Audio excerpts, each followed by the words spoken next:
Hello, everybody. Thank you for downloading episode 29 of We Got This with Mark and Hal, recorded live during our panel at DragonCon, which means you get all the fun audio idiosyncrasies that come with panel life. Steve O'Dockerson was the person who suggested the topic for this episode, and I wanted to mention him because he has a great podcast of his own called The Hobcast. Both Mark and I have been guests on it, and I suggest you check it out. Also, if you haven't gotten tickets to our show in New York City and you're going to be in the area, we have a venue change. We are no longer at Urbo. We are now at Le Poisson Rouge. Same day, same time, October 11th, 8 p.m., and you can still get your tickets at NewYorkSuperWeek.com. While you're at it, if you enjoy what Mark and I are doing, go to iTunes and give us a quick rating and review. We'd really appreciate it, and I would really appreciate you enjoying episode 29 of We Got This with Mark and Hal.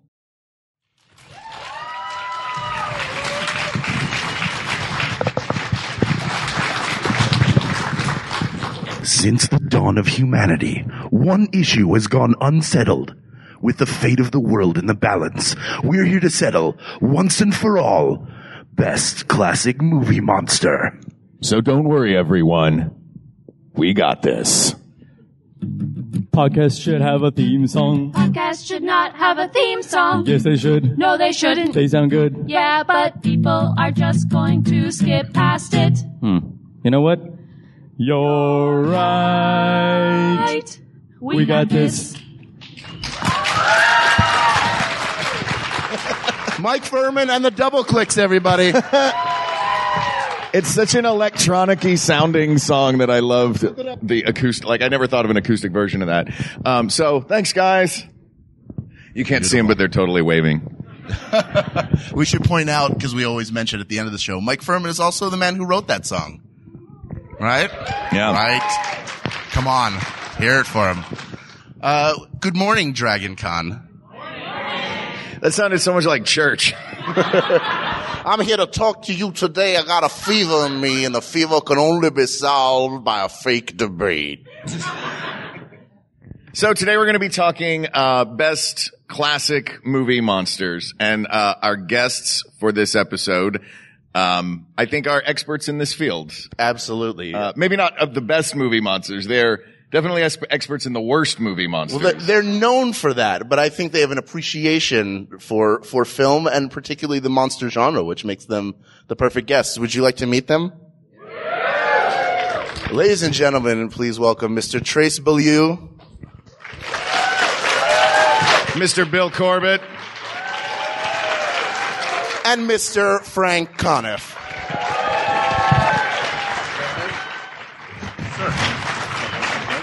Handshake, everybody. Hello, sir. Hello. Oh, you got a hug. Thanks for coming, guys. Thank you. Good morning. Oh, the morning phlegm. Yeah. After the Saturday night of DragonCon. That is not a classic monster, by the way, the morning phlegm. So, just as our warm-up round. Have you already made your decision? No, I just like touching myself. Before we dig into the round and the game of the best classic monster, just to wake us all up, it's early today. Can we go down the line and each of you name one or two of your least favorite monsters? Just because you and I have been kind of doing this a lot this weekend, Trace will go, hey, here's another crazy one. And he'll tell me some bizarre movie monster that I've never heard of. So it's the one that you didn't know, the monolith monsters.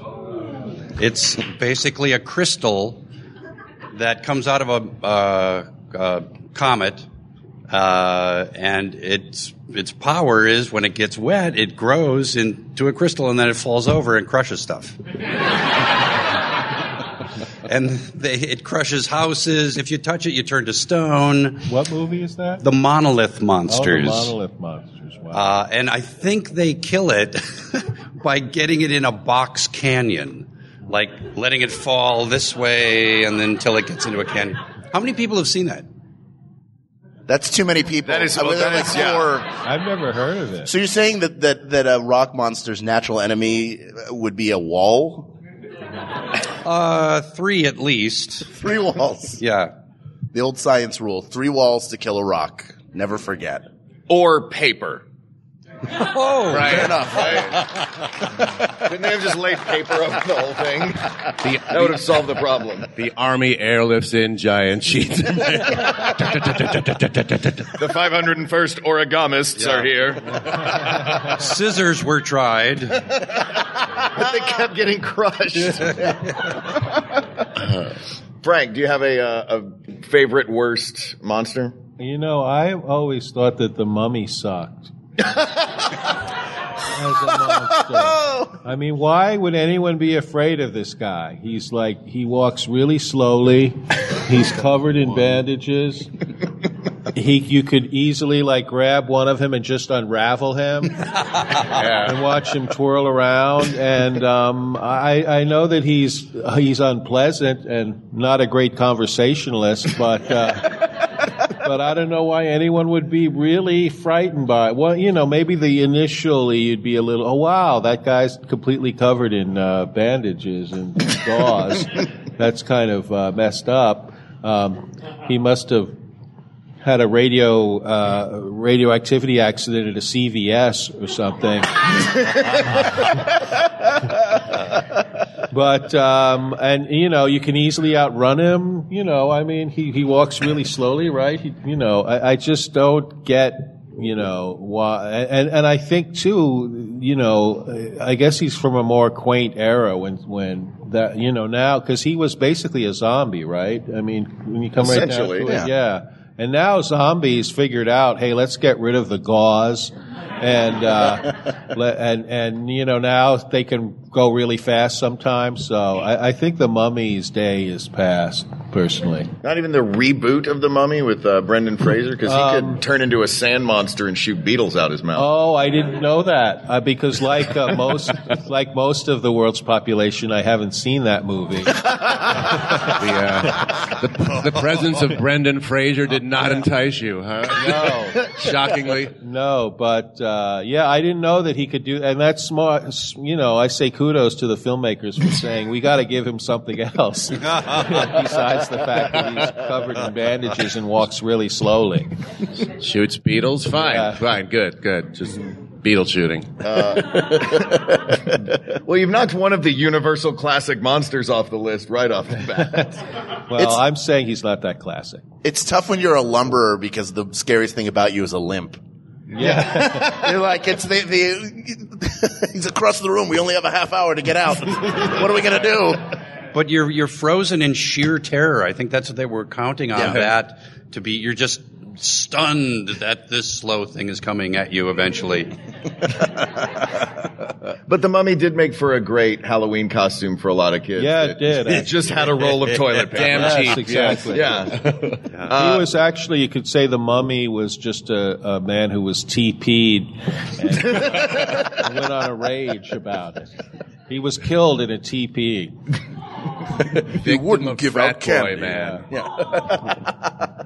Bill, what's your favorite terrible monster? Well, we just did one for Riff Tracks that I can't remember if it was the Incredible Sun Demon or the Amazing Hideous. Sun Demon. Hideous Sun Demon. Hideous? He was a hideous Sun Demon, and his basic monster thing was that he had really bad burns. So it seemed like a blaming the victim thing. He got basically like reverse SPF stuff on him. And he looked really bad. He just kind of stumbled around because he was in pain, legitimate pain, being burned. And he didn't really have a purpose. He just kind of like shuffled around and bumped into people and scared them because he was ugly until he died. So that's And he was the antagonist of this movie? Was that? He was the antagonist? Like, Yeah, he was the yeah. villain? I mean, that's the only one they had. He was basically like a redheaded kid who'd been left out in the Caribbean without SPF.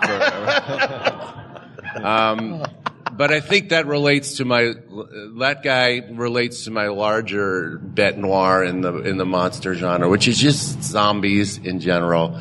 And I know a lot of you guys probably love Walking Dead and all that. I've just never warmed to zombies. They have no personality. They're the whole eat your brain thing seems like, I don't know, a bit of a a thin motivation. I don't know. I've never had it, so I don't know. Maybe it's great stuff, like truffles. So they're sort of like the jugheads of the monster world. Yeah. And that they're driven purely by appetite.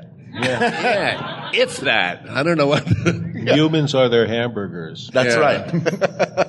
right. We should I also don't like that I haven't seen the new Fear the Walking Dead, but I've never really watched The Walking Dead, but Fear the Walking Dead, I really resent that title. Don't tell me how to feel when I watch this show. I'll decide if I fear The Walking Dead. Just show me The Walking Dead, and then I'll make that. Don't tell me it in the title. The original title. Laugh at the Tonight Show. With Jimmy Fallon. Their original title, Be Bored by The Walking Dead. Just did not fly. Hey, come on. some walkers These not are no happy. zombies here. We should establish some ground rules for this. So classic movie monsters, I think we discussed this briefly before. We're pre-1960, if not 1955, something like that. We're including all the Universal classic monsters that would come in a box set. Apparently, except the Mummy. Yeah, the Mummy's got an uphill battle for sure. We're not including Godzilla because he's sort of in the genre of giant monsters, and we're also agreeing to remove King Kong. Is that correct? Yeah. The reason being, it's like when you trade soldier POWs. yeah, we're sending them both across and getting nothing. But the reason why is somebody has suggested King Kong versus Godzilla for another episode anyway. But I put it forth to the panelists who thought we should give them their due as a giant ape and a giant radioactive lizard. But we're removing them from the running here. Is that correct? That is stipulated. Yes. This is the first I've heard of it, but fine. I thought our lawyers worked this out, Hal. Why does this look like a house inquest? Everybody leans forward. That's fine.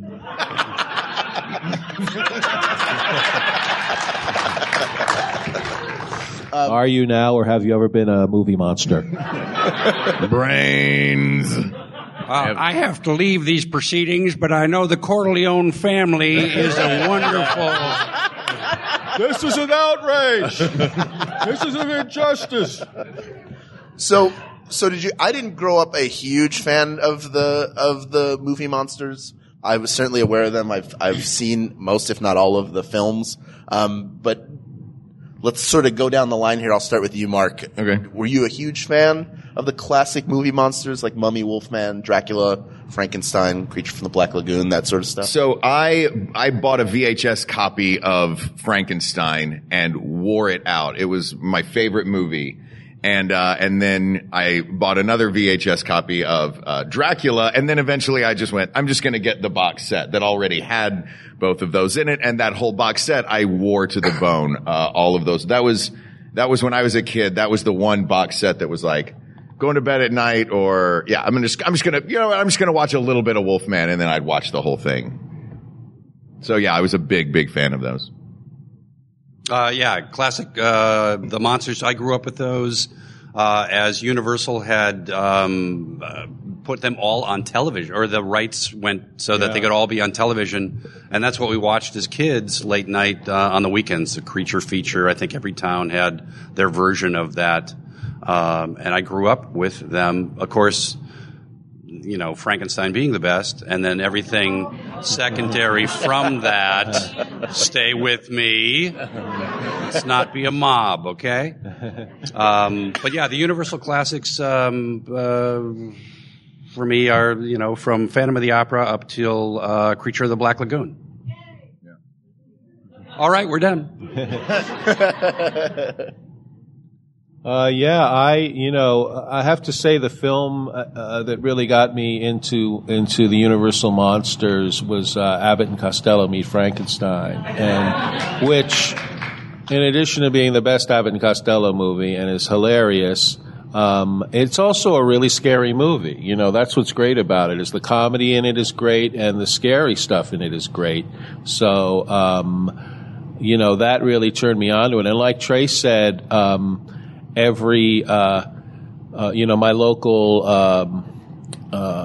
Channel 9, I think it was, in New York, showed all of those films, and they were a big deal. This is like, this is how old I am. This is like the era before cable, before VCRs. That was it. What was on one of the 3 channels or 5 or 6 channels on your TV. So when something like, for a kid, when something like Frankenstein was on, or Dracula, or The Wolfman, it was a huge deal. Everybody got really excited about it. And I think another interesting thing about, like the Todd Browning, films in the 30s is that, and others, is that the studios, they didn't look at those horror movies as like secondary B pictures. They just looked at it as like, oh, this is a genre that people like. So they really, they gave it like the full first class production. And those I think movies saved Universal. Yeah. And Great so, actors too. And so I think it was only later that horror became kind of considered a subgenre, whereas I think in the 30s, Westerns were more considered the subgenre of like the real kind of B movie that people would go to see. But, I mean, of course, those films just hold up really well. Yeah, I don't think I saw a single classic monster without Abbott and Costello first. That was sort of my clearinghouse. So, but I was, like Frank said, I was legit scared at them, and I kind of needed Bud and Lou to get me through it. But then, creature features. I don't know if it was just in New York where I grew up along with Frank, but not in the same house. But no, well, you might have been. It was a dysfunctional place. I might not have noticed. I think it was 8:30 Saturday night, and it was just like appointment viewing for me and my brothers because.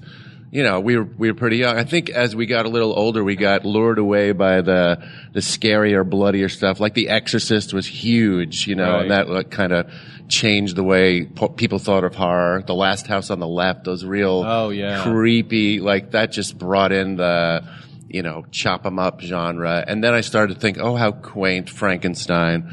But years later now, I kind of go back to them rather than the gore fests. Because I'm old and easily scared now. Oh, don't decapitate that nice lady. What really classifies a monster as the best? Is it the scariest? Is it also the original film that they were in? Because to my knowledge, wasn't Frankenstein the one that made the AFI's original list of 100 greatest films? Am I imagining that?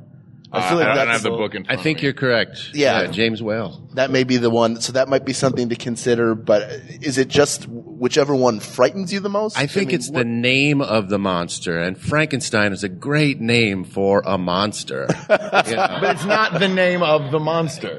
That's. Oh, I just troll baited you, sir. That is like literally the first nerd answer you get if you stumble even slightly on that on social media. If you infer that Frankenstein was the monster. He was actually the doctor. You can just feel the glasses being pushed up. There you go. I would love to have Twitter install a feature where any tweet that starts with "well, actually" gets that person either muted or blocked. Yeah, you can just set up a filter. I would love that. Well, when Dr. Frankenstein named the monster Frankenstein, that was the first modern case of branding. And he just knew that he had to really sell that. So Frankenstein is the doctor, and Frankenstein TM is... there you go. Exactly. He didn't want there to be any dispute about, like if he had named Frankenstein like Dave, then someone named Dave might have come in and said, hey, and then there would have been a lawsuit. He didn't want that. Well, since we're talking about Frankenstein, I feel like in later incarnations of him, he was more eloquent and more true to the book. Like, these movies weren't always necessarily true to their book versions. That version of Frankenstein is as the big lumbering... because in the book he's an eloquent guy. He is. He quotes poetry. So does that hinder Frankie's chances of being the top guy because he was sort of dumbed down for the movie? Not for me. I mean, I think the book is great and stands on its own, but I think they adapted it and just sort of made their own thing that was brilliant and kind of elegant in its own way. I mean, he's really empathetic. Yeah, I think Karloff's performance is really what's the star of that. Yeah. He brings so much pathos to that character that you really care about him. And Karloff is such a great actor. Yeah. Also, I think that from translating the book into the movie, you know, they have to make it in the movie him more visually and cinematically scary. So a monster that recites poetry is not necessarily, people aren't going to go, oh my God, he's quoting Keats, run. Yeah. He's wearing big shoes and he's got bolts in it. That wasn't in the book. Yeah. He's presenting existential and moral dilemmas. Go! No more rhyming couplets, no more rhyming couplets, please. I think it's also, it shows how awesome that first movie is, because as you look down the Frankenstein family tree of movies, they get worse and worse and worse until they get like back to the book. But there's so many, you know, Frankenstein's daughter and all of these things. I knew Bride of Frankenstein. I didn't even know about Frankenstein's daughter. There was an extended family of marriages and second cousin Frankensteins and things. And all the different guys that played him, I don't think like Lon Chaney Jr. or even Glenn Strange match Karloff's initial performance. Yeah, something very tender about Boris Karloff that just vulnerable. So if you want the undiluted version, you go to Kenneth Branagh's De Niro as Frankenstein movie. Where it looks like the patchwork girl from You're right. Doesn't he have Nightmare like, it's Before like Christmas? Petey from the Little Rascals. Like, it's like, why did they do like that corpse? Just the eye. Right. Bring that with The rest is ruined. Yeah. You'd think that like they would take a whole piece. Like they're going to take the corpse's whole arm. Like I need 9 corpses to get 1 arm. That's an inefficient way to build But you know a what? monster. Mix it up. I want a real mix. To me, he looked like a Garbage Pail Kid. Like you had like Sewn Up Sal and Knitted Ned, and those are the 2 stickers that you got for the Garbage Pail bone Kid. coming out of his nose and flies around his head. Didn't you guys ever see? There's a great photo of Karloff back sitting offset with the tea, Drinking a cup of tea. Yeah. If you guys have Google this picture, it's fantastic. It's Boris Karloff. And he has like, I think he even has the saucer. Right. Just like sitting off waiting to go back on set. Did you find that with your Siri game? Mark has a great game with Siri that he taught me. You guys. Where it's just like he'll just pick up his phone and go, Siri, show me pictures of dogs on unicycles. And then a cavalcade of dog on unicycle pictures will appear. And we tried to stump her. We got, and she would not be stumped. I said, all right, Siri, show me pictures of clowns dressed as soldiers. Boom, clowns dressed as soldiers. Hey, it's a fun game. Give it a shot. Not right now. We're in the middle of doing a thing. Yeah, put Especially your you phones three. down. So let's move on. We've talked. Siri is kind of a monster, isn't it? Well, never. She's gonna take Clown over. dressed as a soldier is the scariest monster I've heard yet. Let's move on to Vlad the Impaler. Dracula. I think we could all assume he's a contender on this list. Sure. Another classic. He's definitely frightening. He strikes me visually as the most frightening of all of them.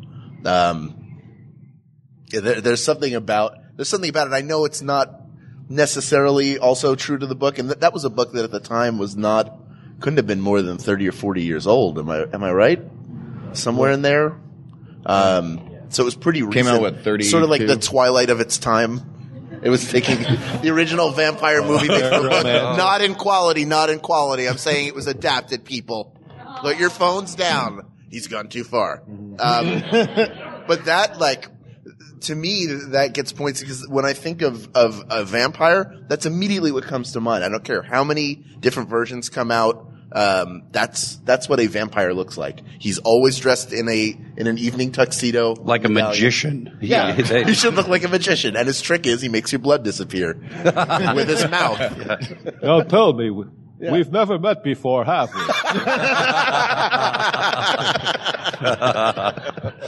Well, that character also brought sexuality to horror, I think. Yeah. And it's got this erotic quality that maybe I only find that way. But See, I thought Frankenstein was hot as balls. some like big dumb guys. I guess It's my taste. Now, is part of what we're in determining this? Are we using like who could take who down in a fight? Is that? I mean, No, I don't. This is. I feel like this is more like the audience. It's like your podcast, guys. But I don't know, but our criteria have never been set. I feel like that's that's sort of like played out. Yeah. Who's the best? The best. Right, will Dracula beat Frankenstein in a fight? You could. The best monster on their worst day. The best monster on their worst day could lose a fight. Sure. So it's not, I mean, if you do King Kong versus Godzilla, for example, King Kong's going to lose in 10 seconds. Godzilla's the size of a building. Yeah. But he's climbing up. He picks him up and goes like that. And then it's over. So that might not be the best. Not in Japan. Yeah. They are the exact same height somehow. Yeah. So it's not necessarily, I don't think it's who wins in a fight. Okay. But it's, just generally. Who makes for the best movie? Yeah, like what? Yeah, who does Right. the right things to an audience, scares them right, gets Like them sexually titillated, excites like Trace. Yeah. with Dracula. But now I've got this new genre to explore of clowns in, clowns on dogs. Clowns in soldiers' uniforms. Clowns dressed as soldiers. Coco, thank you for your service. I've got PhD. PhD. I got that thing. But they all went into battle with the guns that just say a little flag comes out and says bang. That's why ultimately they're not effective in combat. Except for the tank, which said boom. Yes. You could fit a lot of them into a tank, though. Totally can. I want to see the division that goes in and disarms water balloons. Suit me up. Here's your needle. So we agree that we're changing the subject of this podcast to soldier clowns. Yeah, okay. we have quickly turned a corner. Who else do we have? Wolfman. The Wolfman. Let's talk Wolfman. The Wolfman. The Wolfman. Yes. A Wolfman. Now, this is a question about now, was the Wolfman created specifically for film, or did he? I think I read somewhere that he was actually created by Kurt Siodmak, who wrote a lot of those films, and that he was that he created that mythology. But I think that's true. Yeah. I think that's true. Although that screenwriter is hailed as one of the greater screenwriters, that particular film, in my opinion, is a horrible movie. Although I love, and it is the definitive Wolfman, the Lon Chaney Jr., it's just a terrible film. It's a film of convenience. Larry Talbot has this house with a telescope in it, and the only thing he can see is the girlfriend he's going to meet in the next scene, and who is Mrs. Folgers for some reason. It was more. She had her own spin-off, didn't she? Yeah. The Wolfman for me, I was always obsessed with Wolfman transformations. Yeah. Like I love American Werewolf in London, Thriller, The Howling, Teen Wolf. Gotta remember Teen Wolf. Teen Wolf was awesome. Wolf Cop. If nothing else. Wolf Clown. They need you on the front lines, Wolf Clown. Their only enemy, the dog on the unicycle. Yeah. The Wolfman's not the Wolfman all the time. So it's just full moon, right? Yeah, it's one day out of the month he's cranky and kills people. The rest of the time he's brooding. I'm going to turn into a thing in about 28 days.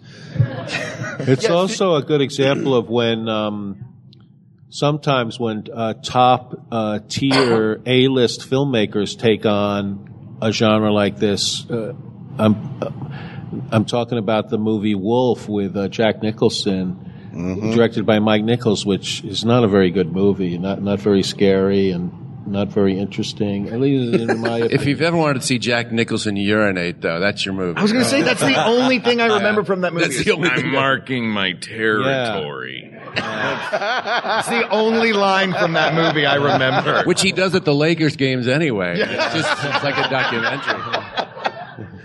Yeah, and it's also like, kind of when the so-called A-list filmmakers tackle a subject that should be cool and should be fun. They're like, hey, I bet people would really like to learn about the publishing industry. So half the movie takes place in like publishing offices. Kind of didn't work. The interesting fact about the Wolfman, the first film, the moon does not appear in that film. It was a contract dispute. Right. Yes. You can't afford me, baby. I'm the moon. We lost the moon to RKO. Right. I'm going to put in a good word for Wolfman, although even as a kid it drove me crazy that they couldn't decide whether it was Wolfman or werewolf. For some reason that really drove me nuts as a kid. I needed consistency and object permanency. For some reason, that was the monster as a kid that excited me the most, although I acknowledge they're not really good movies in retrospect, especially the first one. Yeah. They played very fast and loose with when the full moon appears and like the frequency of it.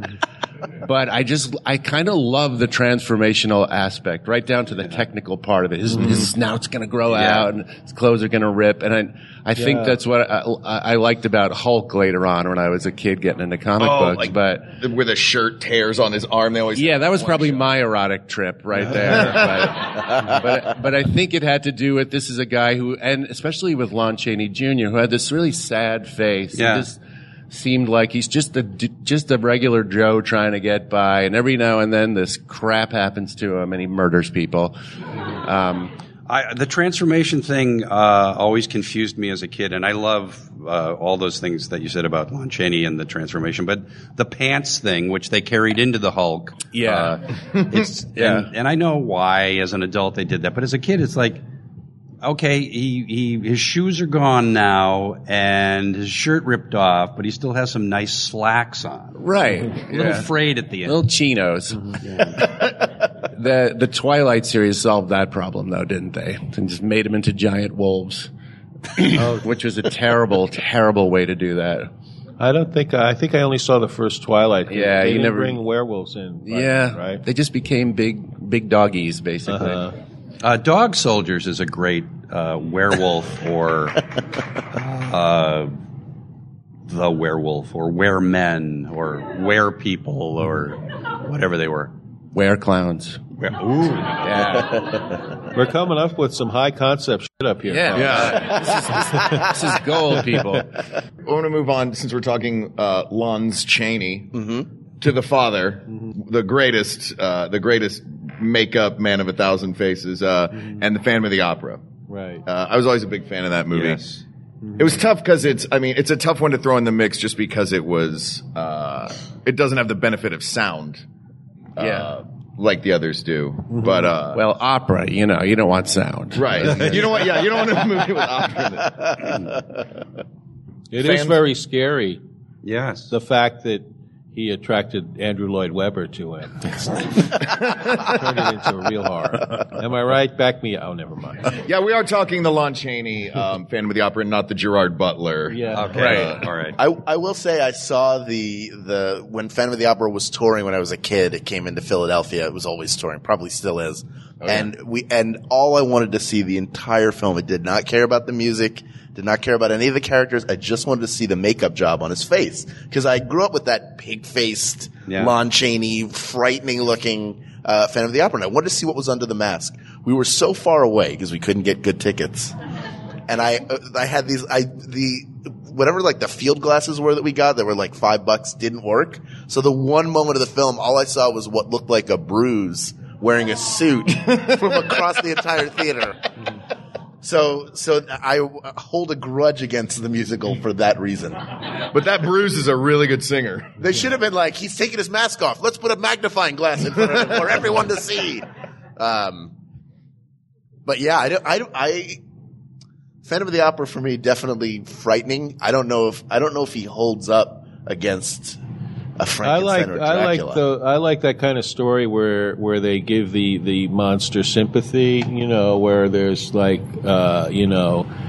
they make him sympathetic and they give him a reason to have empathy for him. I think when that's done well, that works really well in a film. A villain, like, for an actor, you always hear in interviews actors playing villains. I was like, it's just a person whose value system is slightly different than yours, or whose goal is slightly different.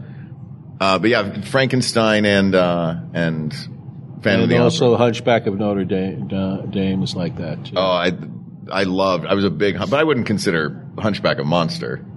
Have you seen him? No, I'm kidding. I mean, you were the guy throwing eggs when he was spinning on that thing, weren't you? He was unfortunate. He wasn't made a monster. He was that way, and you could argue society made him that way. Right, and that's an interesting approach to that kind of story, is someone that society makes a monster but really isn't.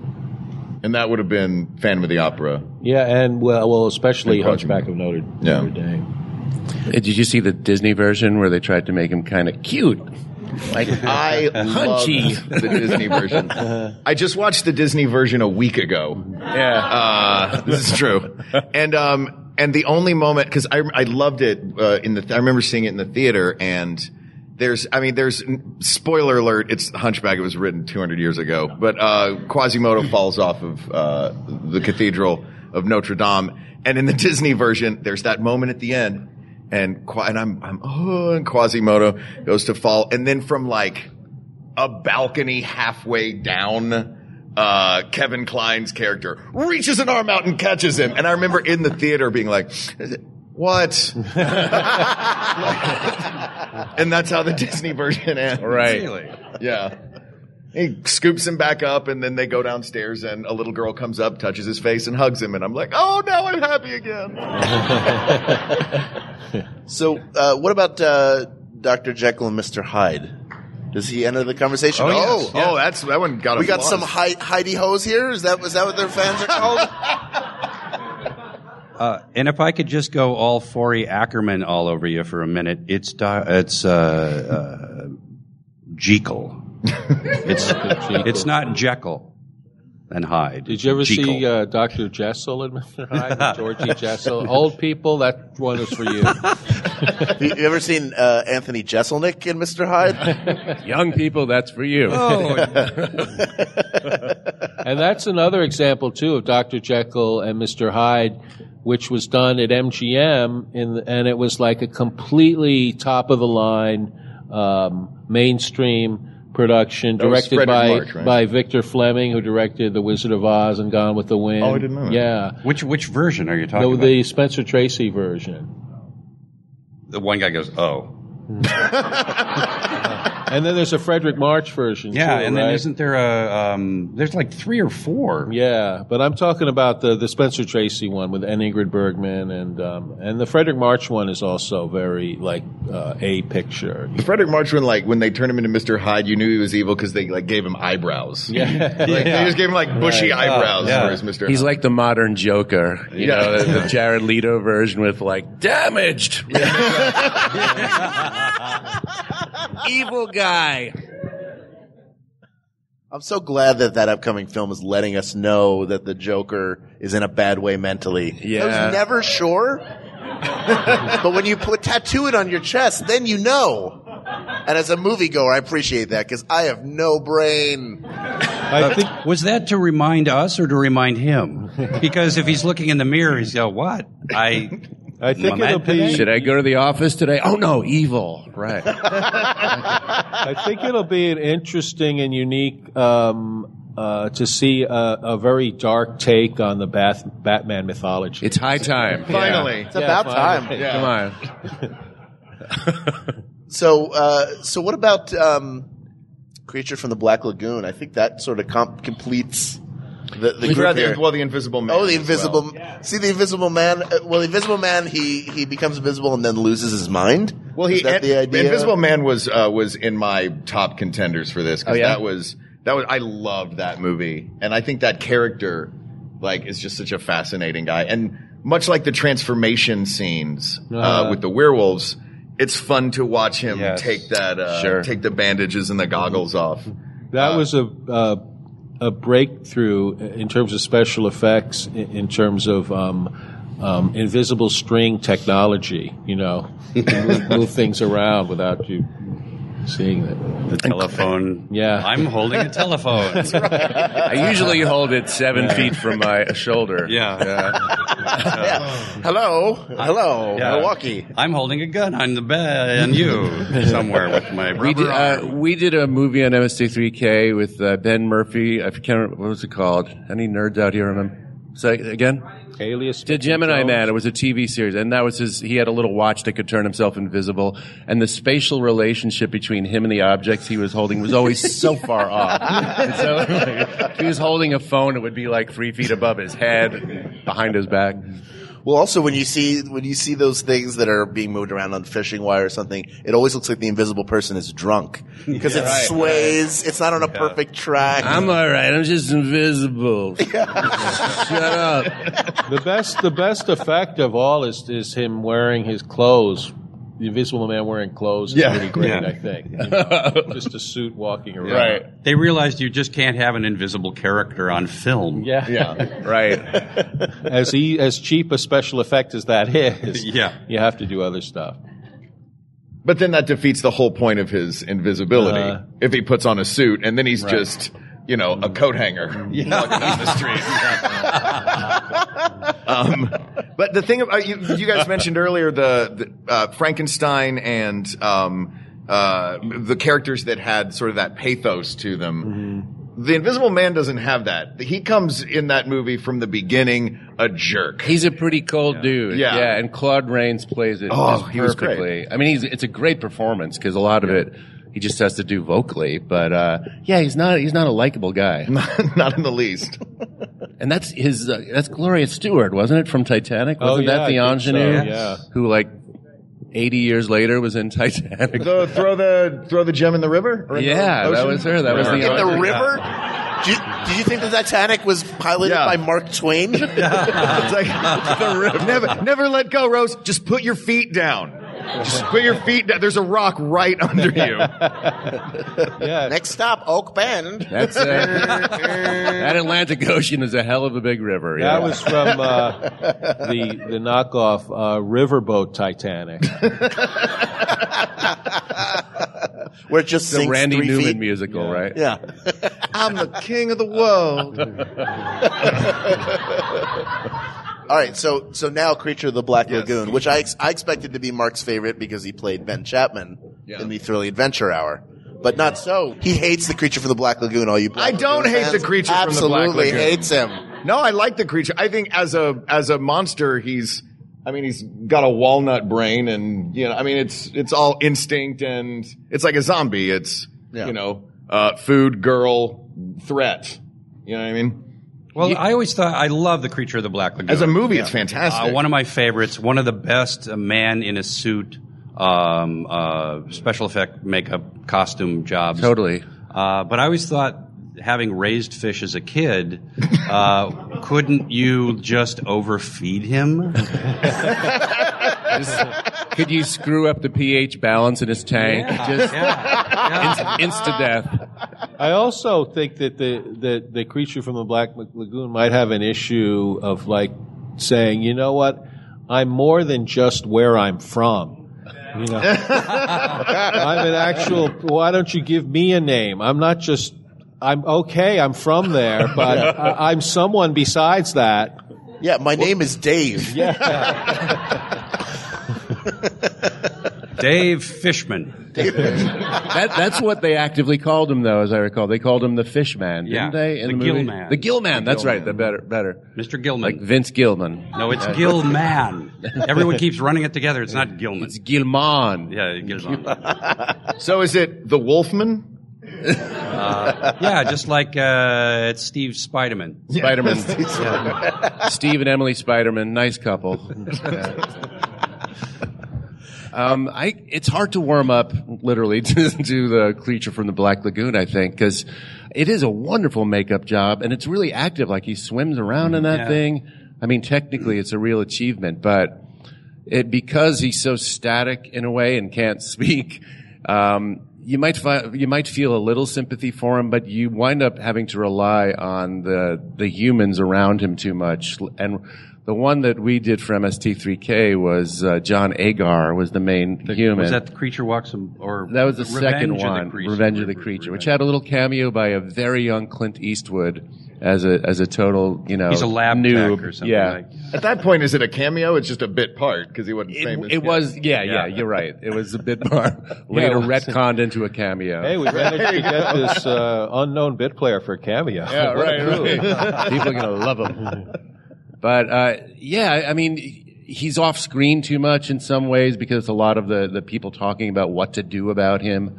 But yeah, I think it's just my preference for monsters you can feel a little sorry for, and he didn't, I was just outright scared of it. Yeah, because I couldn't figure out how it worked. There can't be a man in there. Yeah, he's got to be underwater, and plus the underwater stuff was new to film. Scuba was new, and that was all exciting for a kid to see that stuff. I think that was a turnoff for me though, because I think I got disabused of underwater scuba stuff after Thunderball, James Bond movie, which was 90% scuba. Yeah. Never have a fight underwater. Yeah. I'll take your mask off. Who's that guy? I'm not going to sit here and listen to Thunderball be disparaged. I'm sorry. I will say that when I was a kid, Cocoon made me afraid of pools. Oh, really? And old people. Yeah, exactly. Which is a weird fear because, like, if I jump into the pool and there's a cocoon in there, the worst thing that happens is I become immortal. I don't know why I feared. I was afraid I'd have to live with myself for a long time. Guys, I'm going to go see a therapist. I'm going to let you guys finish up. You're a kid. You're like, oh, that is heavy, man. I like Wilford Brimley in that sidebar. We'll never get old and we'll never ever die. So I'm going to be an old fat guy forever. Yeah, you already are old. Yeah. I saw one of those clickbait things, sidebar to your sidebar, that Wilford Brimley doing that movie is the same age as Tom Cruise is now. Oh, wow. Yeah, it's one of those. And if I could people add age differently kind of thing. If I could add a sidebar to your sidebar of his sidebar, and it involves Tom Cruise. The movie The Firm with Tom Cruise. The ultimate action sequence is a climactic fight between Tom Cruise and Wilford Brimley. Full circle. Diabetes. Will the circle be unbroken? Shall we unsidebar 4 layers? Click all of the little sidebars off of the. So we need to narrow the field. Yeah. In my mind. Wait, do we need to get to the blob, or are we done? Oh, there is the blob.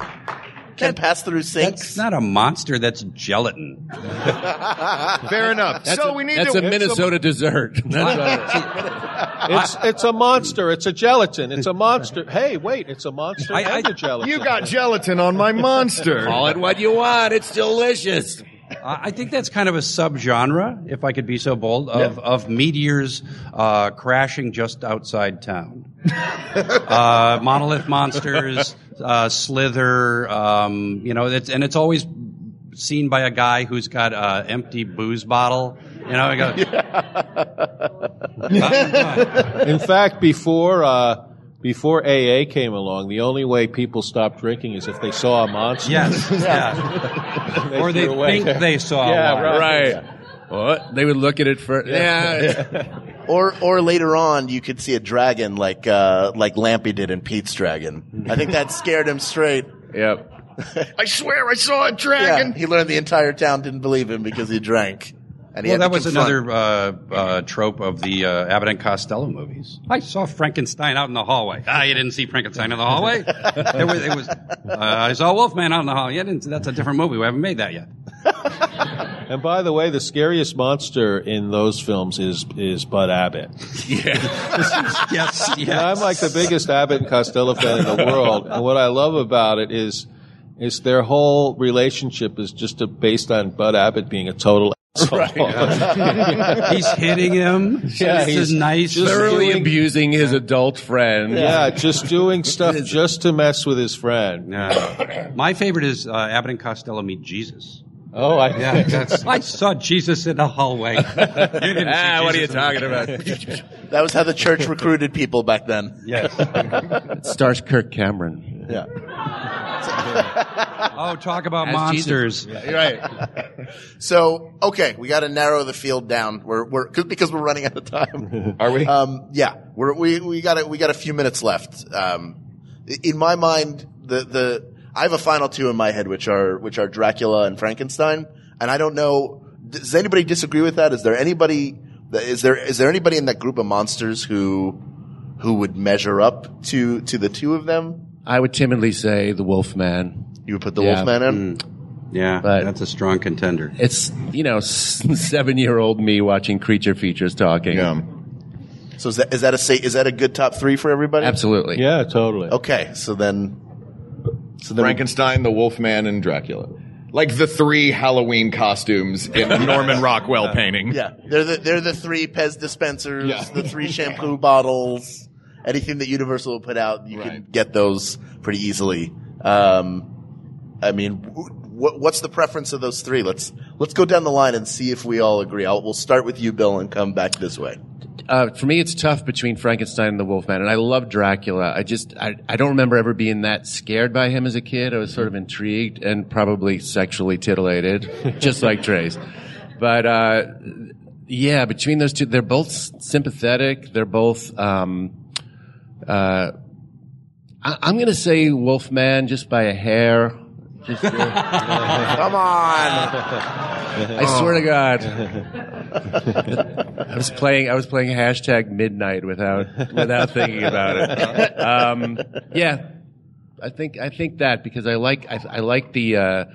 just liked the look of them more when I was a kid. I liked that transformational thing. But that's about it. Yeah. I'm gonna say Frankenstein. He's sympathetic and he's a robot basically, and plus he led to great spin-offs like Frankenberry. Which, by the way, the movie Frankenberry is not as good as the serial. But the serial, it quotes poetry. But yeah, I just think out of those three, and Dracula's a great monster, and so's Wolfman. But maybe it's just because I think the Frankenstein film, Frankenstein and Bride of Frankenstein are the best films I think of all of those. So that's probably why. No argument there. Prefer Frankenstein. I really love the Wolfman. I think over Dracula. Dracula was a little bit too like, hey, there's a gay guy living next door to you. He turns into a bat. And although I love Lugosi, and I love Wolfman, and I kind of have to go with Frankenstein as my original. The James Whale films are just so wonderfully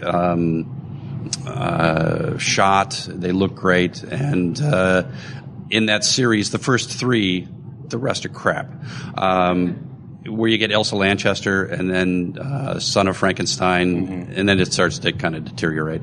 But there's such great performances and really, really great acting in those films that I got to go with Frankenstein. I hope I didn't taint the jury with my, which is a bad movie. Don't taint the jury. The jury's taint is even worse. The sequels are never as good. Yeah. Bride of the Jury's Taint. Yes. Son of the The taint. jury's taint is hard to see, actually. Because they have that box right there in front of the jury. It's camera placement, really. I feel like with the Wolfman, it's the transformation scenes are always my favorite in those Wolf movies. But the original Wolfman movie, it was just like a dissolve, like it was like 3 dissolves in a row. So I loved I love that movie. I love Dracula. But yeah, just as a movie, I think I'm side with Frankenstein. It's just a beautiful, beautiful movie and a beautiful performance. Folks, you've seen something very special happen here today. You've seen 5 different opinions brought into a lab, sewn together with a bunch of Van de Graaff generators around and beakers smoking for no reason. And when struck by lightning, they came alive to form the greatest of the movie monsters, Frankenstein. So take your Draculas, take your Wolfmen, take your creatures from the Black Lagoon, your mummies, your invisible men, your Mr. Hydes, your phantoms of the opera, your blobs, and tell them all to step aside, because in about an hour, Frankenstein will have made his way from the other end of the room. Hide your kids, hide your wife, from the greatest of the classic movie monsters, Frankenstein. It has been decided. It's official. This argument is now closed for eternity for all people. Before we do our traditional wrap, I want to thank all 3 of our guests, Trace Beaulieu, Frank Conniff, and Bill Corbett. Guys, can we go down the line real quick and promote anything you'd like to promote? Tell people where they can find you if they don't know already. I'll be appearing at DragonCon. I'm currently appearing at DragonCon. After this, it just jumps off a cliff. I don't know. No, I've Riff Tracks Live. I think October 1st, we're doing Miami Connection in theaters around the country. And I can be heard weekdays on Sirius XM, channel 121, show with John Fugelsang, Tell Me Everything. It's a 3-hour show every day that I'm on. And if you're in the New York City area, Cartoon Dump, my show, is the first Monday of every month and at QED in Astoria, Queens. And my next Podhouse 90 radio play is going to be coming out in a couple months, so keep your eye out for that. And we're doing a show in Chicago in October. Yeah, Trace and I are doing a live riff of 2 movies, which will be announced. We're doing shows in Chicago and also at the Alamo Drafthouse in Denver. Great. So. Thank you.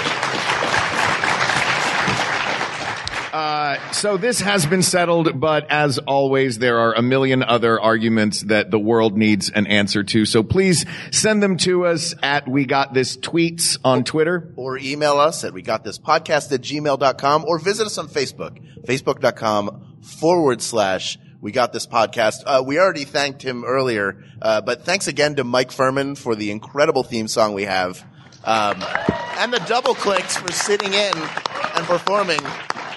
The score that you traditionally hear at the top of the podcast and will not hear this time is by Jonathan Dinerstein, who is a great, great composer in his own right. And many thanks to Ken Plume, because without Ken, our show would not get edited regularly, and we would not be here at DragonCon. So thanks to Ken for both of those things. Give it up for Ken Plume. Yeah. And finally, thank you to all of you for getting up early in the morning after a very long Saturday night and coming here to listen to us argue about movie monsters. Give yourselves a round of applause, please. Thank you guys so much. And to our podcast audience listening, we couldn't do it without you. Thanks for telling your friends, and thanks for keeping us going. For Hal Lublin, I'm Mark Gagliardi. For Mark Gagliardi, I'm Hal Lublin. And don't worry, everybody. We got this. Thanks, guys. We got this. MaximumFun.org. Comedy and culture. Artist owned. Listener supported. Hey, this is Pop Rocket. We're your source for all pop culture information. It's an intellectual and incredibly snark-filled discussion about pop culture by 5 cranky Hollywood 30-somethings. No name-calling, no rudeness, just straight talk and a lot of role play. I'm only 30-something for another year. Me too. And I don't tell anybody I'm 30-something. Pop Rocket comes out every week from MaximumFun.org. Hi, I'm Allegra Ringo, a dog owner. And I am Renee Colbert, a dog wanter. And together, we're the hosts of Can I Pet Your Dog, a podcast for unapologetic dog lovers. So let's talk about this. What are you getting yourself into? What is this podcast about? Well, we have dog news, dog experts, and interviews with special guests about their dogs. We also talk about dogs that we met this week. Join us every Tuesday on MaximumFun.org for new episodes of Can I Pet Your Dog?